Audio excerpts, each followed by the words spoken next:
सी language की जो हमारी सीरीज चल रही है, जिस सीरीज़ में हम बिल्कुल बेसिक से बहुत सारी चीज़ें कवर कर चुके हैं, आज हम आपको एक प्रोग्राम का पूरा एक छोटा सा प्रोग्राम के सारे एलिमेंट को, एक प्रोग्राम में क्या क्या एलिमेंट हमें ज़रूरत होती है उसको बनाते हैं और एकदम प्रोग्राम के उस जो एलिमेंट्स हैं उन सभी एलिमेंट्स का एक एक करके एक्सप्लेन करता हूँ, मतलब प्रोग्राम की सर्जरी करके आपको दिखाता हूँ और आप बिल्कुल अपने बेसिक लेवल के से लेकर के एडवांस लेवल के कॉन्सेप्ट को जल्दी से कवर कर सकते हैं। तो चलो एक छोटा सा क्वेश्चन लेते हैं। यहाँ पर मैं यहाँ पर एक क्वेश्चन लिख लेता हूँ, फिर उसका प्रोग्राम्स बना करके फिर आपको एक्सप्लेन करता हूँ वन बाय वन करके। सो क्वेश्चन है मेरा कि write a program, WAP, write a program to input two numbers and find sum. बस सिंपल सा क्वेश्चन है, 2 नंबर लेने हैं, यूज़र से इनपुट करें और उनका टोटल निकालना है हमें प्रोग्राम्स के थ्रू। तो इस प्रोग्राम्स को बनाना शुरू करते हैं। पहले मैं प्रोग्राम टाइप लिख देता हूँ। तो एक प्रोग्राम में जनरली 4 काम हमें करने होते हैं। तो पहला काम आपको ये समझना होता है कि एक प्रोग्राम में वेरिएबल्स कितने बनेंगे, क्या वेरिएबल्स कितने बनेंगे। फिर दूसरा काम, उसमें इनपुट का ध्यान रखना है कि वैल्यू कैसे आएगी। फिर तीसरा काम, उसमें कैलकुलेशन, क्या क्या लॉजिक लगाना है, क्वेश्चन में क्या बोला है उसके हिसाब से कैलकुलेशन। और चौथा काम आपको पता होगा, आउटपुट बहुत ज़रूरी है। तो एक प्रोग्राम में वेरिएबल, इनपुट, कैलकुलेशन और आउटपुट 4 काम हमें समझना होता है। सिर्फ यही नहीं, पूरी प्रोग्रामिंग वर्ल्ड में आपको 4 चीज़ों पर फोकस करना होता है। क्या क्या वैल्यू लेना है और क्या उसमें क्या वेरिएबल्स लेने हैं और क्या उनमें वैल्यू डालनी है, फिर उस पर क्या कैलकुलेशन करना है और फिर उसको कैसे डिस्प्ले करना है, कहाँ पर दिखाना है आपको। तो ये सारी चीज़ें, आउटपुट कहाँ दिखाना चाहते हो, तो ये चारों चीज़ों पर आपको फोकस करना है। सो अब आते हैं इस प्रोग्राम को लिखना शुरू करता हूँ मैंने यहाँ पर लिख लिया हैश इंक्लूड stdio.h। फिर हमने यहाँ पर लिख लिया इंट मेन, मेरा क्या है, एक फंक्शन है, मेन फंक्शन लिख लिया। फिर सबसे पहला काम अब हम यहाँ पर करने चल रहे हैं वेरिएबल डिक्लेरेशन। सो हम 2 वैल्यू को प्लस करना है और तो पहले 2 वैल्यू वो ले लिया जिसको प्लस करना है, A, B और एक ले लिया C। तो ये 3 वेरिएबल्स ले लिए जिनमें हमें दो वेरिएबल में वैल्यू स्टोर करूँगा और इनका कैलकुलेशन करके प्लस सम करके C में रखूँगा। ये 3 स्पेसेस लिया, मेमोरी में स्पेस बनाएंगे वेरिएबल्स। अब हमारे को इनपुट करने के लिए थोड़ा सोचना है। तो इनपुट करने के लिए से पहले एक स्क्रीन पर मैं मैसेज डाल दूंगा। प्रिंटफ एक ऐसा फंक्शन है जो स्क्रीन पर मैसेज को डिस्प्ले करता है। तो ये बोल देगा कि एंटर 2 नंबर, ये स्क्रीन पर हमारे को एक मैसेज दे देगा, दैट्स ऑल। फिर स्कैनफ एक ऐसा फंक्शन है, बहुत ही इंपॉर्टेंट फंक्शन, SCANAF। अगर इसमें किसी को कन्फ्यूजन है लिखने में तो फिर से क्लियर करके लिख देता हूँ, SCANF, scanf %d address of, पहली वैल्यू A में रखूँगा, दूसरी वैल्यू एड्रेस ऑफ B में स्टोर हो जाएगी, दैट्स ऑल। अब क्या करूँगा, कैलकुलेशन कर दूँगा, C = A + B कर दूँगा।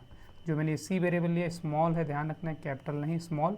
अब हम क्या करेंगे, प्रिंट कर, जो रिज़ल्ट आएगा उसको फिर से प्रिंट कर देंगे। तो रिज़ल्ट को प्रिंट करने के लिए प्रिंटफ फंक्शन, यहाँ पर मैसेज में जो भी आप लिखना चाहो लिख सकते हो, द सम इज़ %d और C की वैल्यू, बस। और फंक्शन का रिटर्न, ये फंक्शन क्या होता है, जनरली एक ब्लॉक होता है। इंट मेन हमारा एक फंक्शन है, यहाँ से हमारा कोड स्टार्ट हुआ, वेरिएबल डिक्लेरेशन, इनपुट, कैलकुलेशन और आउटपुट। और फिर हम यहाँ पर अगर फंक्शन में मेन फंक्शन से पहले क्या लगा है, रिटर्न, अगर मेन फंक्शन से इंट लगा है यहाँ तो यहाँ रिटर्न ज़रूरी है, रिटर्न 0 लिखना ज़रूरी है। अभी फ़िलहाल के लिए आपको इसको रट लेना है कि यहाँ इंट लगाना है, यहाँ रिटर्न जरूर 0 है। आगे चल करके आपको एग्जैक्टली पता चलेगा कि इसका क्या पर्पज़ है और इस यहाँ इंट लगाने का क्या पर्पज़ है। तो हमारा प्रोग्राम तो कंप्लीट हो गया, लेकिन अब इस प्रोग्राम्स के एक एक एलिमेंट को मैं डिस्कस करता हूँ। तो सबसे पहला चीज़ आपको ये वाला क्या है, ये हैश सिंबल को, हैश तो है लेकिन इसको बोलते क्या है, इसको बोलते हैं प्री प्रोसेसर, मतलब कंपाइलर हमारा प्रोसेसिंग इसी सिंबल से स्टार्ट करता है। एक हेडर फाइल को इंक्लूड करने का मतलब होता है ऐड करना। क्या करना, ऐड कर लेगा। क्या ऐड कर लेगा, एक stdio.h। तो ये 3 वर्ड से बन रहा है, 3 वर्ड है यहाँ पर, STD अलग है, IO अलग है, H अलग है। तो STD का फुल फॉर्म होता है, यहाँ मैं शॉर्ट में लिख देता हूँ स्टैंडर्ड, क्या स्टैंडर्ड, स्टैंडर्ड। और फिर IO का फुल फॉर्म आपको पता होना चाहिए, इनपुट और आउटपुट, इनपुट और आउटपुट, सॉरी आउटपुट। फिर आपका जो है अगला चीज़ जो है आपको ध्यान रखना है, H का मीनिंग है यहाँ पर हेडर, हेडर। तो ये एक ऐसी हेडर फाइल है, एक लाइब्रेरी है एक तरीके से। क्या है ये? अगर आपसे कोई पूछता है ये क्या है, तो मैं यहाँ लिख करके एरो मार्क करके लिख देता हूँ कि ये लाइब्रेरी है। मतलब इसके अंदर क्या डिटेल्ड है, इसके अंदर दो फंक्शन, स्टैंडर्ड इनपुट और आउटपुट। इनपुट के लिए स्कैनअप फंक्शन, आउटपुट के लिए प्रिंटफ फंक्शन। तो ये दोनों ही फंक्शन, ये स्कैनअप और ये प्रिंटफ, ये दोनों ही फंक्शन इंपॉर्टेंट है इनपुट आउटपुट के लिए। अगर ये हेडर फाइल नहीं यूज़ करूँगा तो मैं ये एरर आ जाएगा, ये दोनों फाइल हम यूज़ नहीं कर पाएंगे प्रोग्राम में अपने। तो ये दोनों फंक्शन को यूज़ नहीं कर पाएंगे। एक फंक्शन प्रिंटफ है, एक फंक्शन स्कैनअप है। प्रिंटफ स्कैनअप ये दोनों ही फंक्शन, यहाँ भी प्रिंटफ यूज़ किया है मैंने। तो ये सारे फंक्शन जो प्रिंटफ स्कैनअप ये जो है, ये स्टैंडर्ड stdio.h हेडर फाइल के अंदर होता है। जो फाउंडर ऑफ सी या डेवलपर ऑफ सी आप बोल सकते हो, discoverer of the C has added what the two methods, two important, not only two methods, printf and not only for here now printf and scanf we can say, but इसमें बहुत सारे functions, बहुत सारे और function exist करते हैं, वो भी उनका भी लिस्ट बनाऊंगा, तो बाद में उनको डिस्कस करेंगे। अभी आपको सिर्फ दो फंक्शन जानना है, प्रिंटफ एंड स्कैनअप। तो ये दोनों ही फंक्शन हमारे लिए इंपॉर्टेंट है इस हेडर फाइल में। अब आते हैं, ये है हमारा मेन फंक्शन। मेन जो ये ब्लॉक लगता है, जब भी कोड में कहीं आपको ऐसा दिख जाए तो इसका मतलब ये फंक्शन है। देखो ये फंक्शन है, ये ब्रैकेट आपने लगाया, देखो यहाँ पर ये प्रिंटफ फंक्शन है, ये देखो स्कैनअप ओपन क्लोज बंद है। तो चाहे इसके अंदर कुछ लिखा हो या ना लिखा हो, अगर ये ब्रैकेट ऐसे ऐसे आप लगा रहे हो तो ऐसे ऐसे, तो जनरली वो फंक्शन का सिंबल है। जैसे रिटर्न, रिटर्न एक फंक्शन नहीं है, रिटर्न एक कीवर्ड है, लेकिन जनरली हर जगह ये रूल नहीं अप्लाई होगा।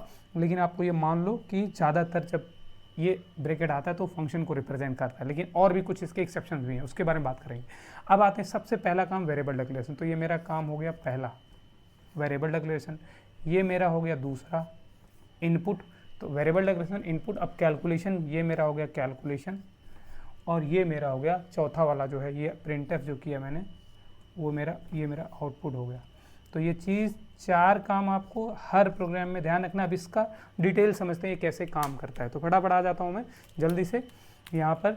अब जैसे यहाँ से कोड हमारा रन करना स्टार्ट करता है। कोड हमारा कहाँ से रन करना स्टार्ट करता है? यहाँ से। किधर से? मेन फंक्शन से। तो इस मेन फंक्शन से जहाँ से कोड एक्चुअली स्टार्ट करता है, इसको बोलते हैं एंट्री पॉइंट। एंट्री पॉइंट किस चीज़ के लिए? रन करने के लिए, कोड को रन करने का एंट्री पॉइंट है मेन फंक्शन। तो यहाँ से कोड हमारा एग्जैक्टली हेडर फाइल ऐड करने के बाद सीधा स्टार्ट करेगा मेन फंक्शन। अब आएंगे, ये हर कोडिंग लैंग्वेज में जनरली होता है, चाहे C language, C plus plus, Java आप है, C language, C plus plus, उसके बाद Java language, C sharp language में मेन फंक्शन होता ही होता है, जो एंट्री पॉइंट कोड को स्टार्टअप लेता है, कोड जहाँ से हमारा स्टार्ट हो रन करना स्टार्ट होता है। तो इंट ABC। अब आते हैं ABC, ये क्या है? अब इस पूरे प्रोग्राम में तीन स्क्रीन के बारे में थोड़ा समझना है, तीन इंपॉर्टेंट कंपोनेंट के बारे में समझना है, कैसे ये काम करते हैं। तो पहला तो मॉनिटर के बारे में जानना है, दूसरा आपको जानना है रैम के बारे में, किसके? रैम कैसे काम करता है, रैम। और तीसरा आपको समझना है CPU कैसे। तो ये रैम हो गया, और तीसरा आपका CPU हो गया। तो ये तीन यूनिट आपके बहुत समझना है, और ये मॉनिटर या आउटपुट यूनिट है तो आपको पता ही है।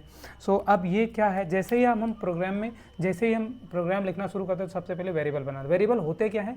वेरिएबल के आगे हम कुछ भी ले सकते हैं, नाम अपने हिसाब से ले सकते हैं, ABC XYZ, लेकिन इनके आगे हमें बताना पड़ता है कि इसमें किस टाइप की, इसमें हम वैल्यू स्टोर करने जा रहे हैं, और ये इंटीजर टाइप है इसका, किस टाइप की वैल्यू है। तो ये तीन स्पेस मेमोरी में बन जाएगा। पहला स्पेस बनेगा, फिर दूसरा स्पेस बनेगा, और तीन स्पेस, एक स्पेस का नाम A है, एक का नाम B है, और एक का नाम C है। जितने स्पेस बनेंगे, हर स्पेस को मेमोरी में क्या मिलता है? एड्रेस मिलता है, एड्रेस मिलता है। तो 101, 102, 104, ये A का एड्रेस, B का एड्रेस, C का एड्रेस। जैसे हमारा, हम किसी गांव में रहते हैं या किसी शहर में रहते हैं तो हमारे घर का अपना एड्रेस होता है, वैसे कंप्यूटर की मेमोरी में क्या होता है? एड्रेस, जो वेरिएबल्स बनते हैं उनको एड्रेसेस मिलते हैं, तो एड्रेस एलोकेट हो जाता है। तो ये एड्रेस एलोकेट क्यों करने की ज़रूरत क्यों पड़ी? ये हमें वेरिएबल बनाने की ज़रूरत ही क्यों पड़ी?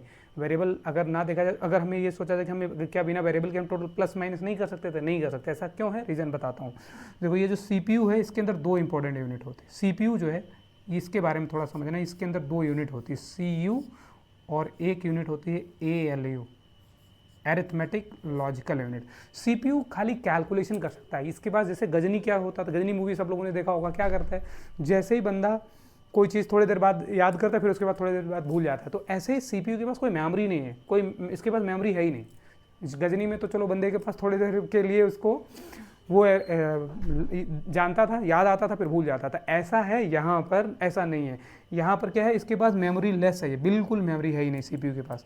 कुछ मेमोरी डेटा को स्टोर करने के लिए नहीं है, तो इसीलिए CPU को सपोर्ट करने के लिए रैम लगाया जाता है। जब भी कोई एप्लीकेशन, जब भी आप देख रहे होंगे कभी आपका कंप्यूटर काम नहीं कर रहा है तो लोग बोलते हैं पहले रैम चेक कर लो। क्यों? क्योंकि पहले यही मेमोरी यूज हो रही होती है। अगर ये खराब है तो कुछ भी, ना तो आपका इनपुट काम करेगा, ना तो CPU काम करेगा, कोई भी काम आपका नहीं होगा। तो इसी तरीके से तो CPU को सपोर्ट करने के लिए रैम यूज किया जाता है और रैम में स्पेस लोकेट कराया जाता है। CPU वैल्यू रैम से लेता है, फिर रैम में डाल देता है, और CPU के पास स्पेस नहीं होता है इतना कि ज़्यादा वैल्यू वो स्टोर कर सके। सो अब हमारे के लिए इंट A B C ये तीनों ही इंपॉर्टेंट कॉन्सेप्ट हैं। CPU के पास एक मेमोरी होती है जिस मेमोरी को रजिस्टर बोलते हैं, उसका बहुत ज़्यादा वो स्टोर नहीं करता, उसके बारे में बाद में बात करेंगे। आप ये मानकर चलो अभी कि CPU के पास मेमोरी नहीं होती, तो ये स्पेस एलोकेट हो जाएगा रैम में। अब ये जो है प्रिंटफ फंक्शन क्या करेगा, प्रिंटफ फंक्शन के बारे में बात करते हैं। तो प्रिंटफ फंक्शन का काम है कि स्क्रीन पर आउटपुट को भेजना, डिस्प्ले करना। जो भी हम प्रिंटफ फंक्शन में लिख देंगे वो आउटपुट स्क्रीन पर आ जाएगा। तो यहाँ लिखा हुआ आ जाएगा क्या, एंटर 2 नंबर, तो ये लिखा हुआ आ जाएगा। अब ये स्कैनफ फंक्शन का काम है कि प्रिंटफ स्क्रीन पर मैसेज भेजता है, स्कैनफ स्क्रीन से वैल्यू लाता है। मान लो हमने यहाँ पर वैल्यू डाल दिया 100, नहीं यहाँ पर डाल दिया 10 और यहाँ डाल दिया 20। तो ये जो अब क्या करेगा स्कैनफ, क्या करेगा, स्कैनफ का काम है कि एक वैल्यू को स्कैन करना है और उसको, डी का मतलब होता है ये कन्वर्जन स्पेसिफायर होता है जो हमारी वैल्यू को इंटीजर, यहाँ जो वैल्यू लिखा जाता है वो एज अ टेक्स्ट होता है, ये ध्यान रखिए क्या होता है, ये टेक्स्ट वैल्यू होती है। स्क्रीन पर जो हम वैल्यू डालते हैं वो एज अल्फ़ाबेट समझता है कंप्यूटर, टेक्स्ट।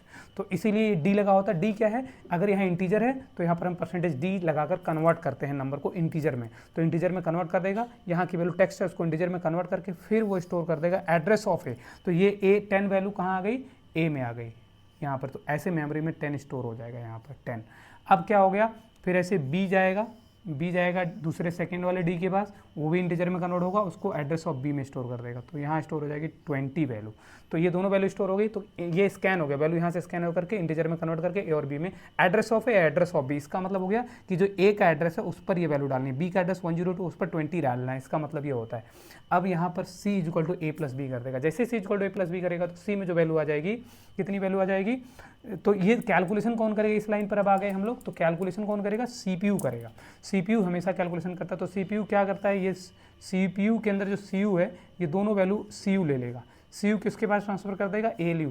अब ALU क्या करेगा, 10 प्लस 20 का रिजल्ट निकाल देगा 30 और उल्टा स्टोर करा देगा C में। तो यहाँ पर आ जाएगा 30 रिजल्ट C में।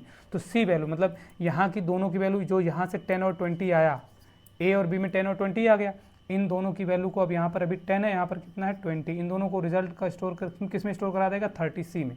अब जो है फिर प्रिंट वाली लाइन आ जाएगा, द सम इज, तो ये स्क्रीन पर मैसेज भेजता है। तो यहाँ पर लिखा हुआ आ जाएगा द सम इज, और इस परसेंटेज डी की जगह पर किसकी वैल्यू, C की वैल्यू। तो C की वैल्यू, ये D क्यों लगाना जरूरी है, इसलिए क्योंकि मेमोरी में जो 30 वैल्यू है वो भी फिर से टेक्स्ट में आ गई, मेमोरी में आते ही टेक्स्ट में कन्वर्ट हो गई, तो उसको फिर से इंटीजर में कन्वर्ट करके यहाँ पर डिस्प्ले कर देगा 30।